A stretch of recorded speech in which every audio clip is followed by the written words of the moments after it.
While my wife Amy was fast asleep, I secretly painted her soles. Then I sneaked back under the covers. Not long after Amy was awakened by a phone call and got dressed and walked out. Listening to her footsteps fade away, I slowly opened my eyes. Then I followed the trail of footprints to look for Amy. At that moment, Amy had just arrived in the garage, and Mike had been waiting there for quite some time. The two were already starving and thirsty for each other, soon embraced. By this time, I followed the footprints and slowly arrived at the garage. Hearing noises outside the door, I intended to catch them in the act. But just as I tried to open the door, I accidentally knocked over and smashed the vase by the entrance. Hearing the sound of the vase, Amy immediately became alert. Okay, come on. But what about you? I'll think of something else. Go.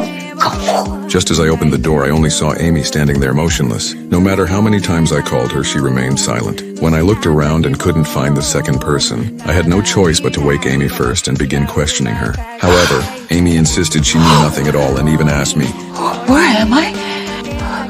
Why am I in the garage? Suspicious by nature, I questioned Amy again, but she looked completely innocent and said she had sleepwalked since childhood and thought this no longer happened now that she was grown. I looked at her face of sincerity and began to wonder if I had misunderstood her. Immediately after, Amy noticed the footprints on the floor.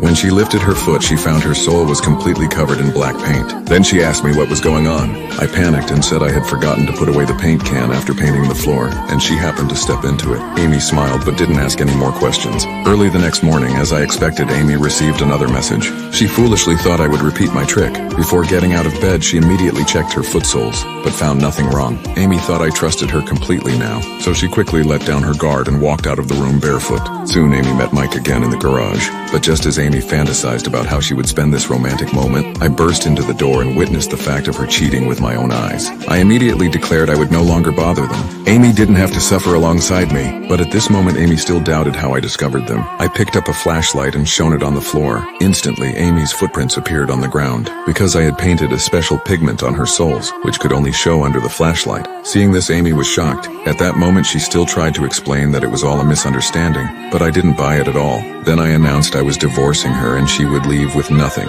At this moment, Amy was still begging, but it was already too late.